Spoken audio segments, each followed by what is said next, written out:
370 টকাৰ বিৰিয়ানী মন্তব্যক লৈ দেশজুৰি বিতৰ্ক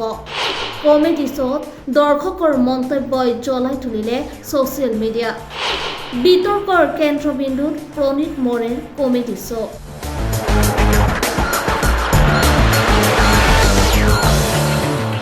ক্ষমা বিচাৰিও ৰেহাই নাপালে জনপ্ৰিয় কমেডিয়ান প্ৰণীত মৰে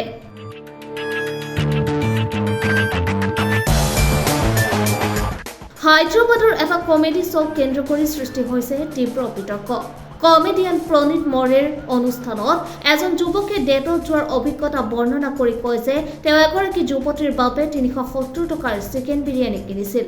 কিন্তু ইয়াৰ পিছতে যুৱকজনে এক মন্তব্য সৃষ্টি কৰে যাৰ প্ৰবল ক্ষোভ এতিয়া উজাৰিছে সকলোৱে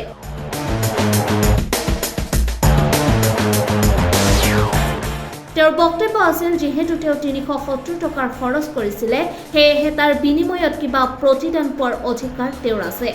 এই মন্তব্যক লৈ শ্ব'টোত হাঁহি ধেমালি চলাত ক্ষুব্ধ হৈ পৰে নেটিজেন ছ'চিয়েল মিডিয়াত তীব্ৰ সমালোচনাৰ সন্মুখীন হৈ প্ৰণীত মৰে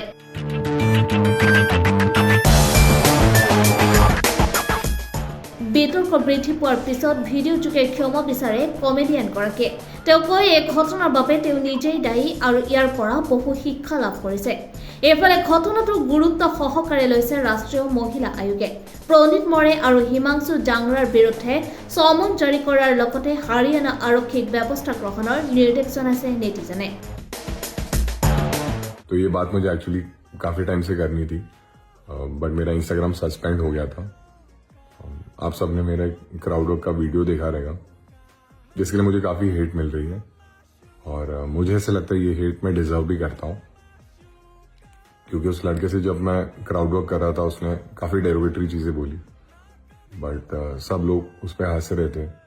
तो मैं भी कैरिड अवे हो गया और मुझसे लैप्स इन जजमेंट हो गया और मुझे लगता है ये मेरी काफी बड़ी गलती थी मैं चाहता था तो मैं उसको वहां पे ही रोक सकता था या स्टैंड ले सकता था बट जो मैं नहीं कर पाया मैंने उसको एक प्लेटफॉर्म दिया जिसकी वजह से ये चीज़ें इतनी एस्केलेट हो गई तो जिनको भी इस वजह से हर्ट हुआ है उन सब से मैं माफ़ी मांगना चाहता हूँ जो भी लीगल प्रोसीडिंग मेरे अगेंस्ट हो रही है उसके लिए मैं अथॉरिटीज़ के साथ कोऑपरेट भी कर रहा हूँ लेकिन आप सबसे मैं बस यही रिक्वेस्ट करना चाहता हूँ कि आप सब मुझे प्लीज़ एक चांस दो मैं बेटर इंसान बन के दिखाऊंगा मेरे लिए भी एक लर्निंग थी तो मैं खुद के ऊपर भी काम कर रहा हूँ मैं अपने कंटेंट के ऊपर भी काम करूँगा और ये चीज़ आप फ्यूचर में मेरे काम में भी देख पाओगे আনহাতে প্ৰণীত মৰেৰ অনুষ্ঠানৰ আন এক বিতৰ্কিত ক্লিপক কেন্দ্ৰ কৰি চিকিৎসা বিজ্ঞানৰ ছাত্ৰী সেজল পাৱাৰৰ বিৰুদ্ধেও তদন্ত আৰম্ভ হৈছে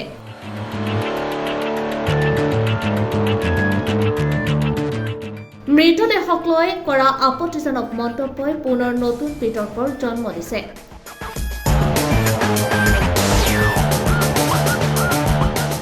370 টকাৰ বিৰিয়ানীৰ পৰা আৰম্ভ হোৱা এই বিতৰ্ক এতিয়া সীমা অতিক্ৰম কৰি আইনী পৰ্যায়লৈকে গঢ় লৈছে এতিয়া সকলোৰে দৃষ্টি এই ঘটনাৰ পৰৱৰ্তী পদক্ষেপ কি হ'ব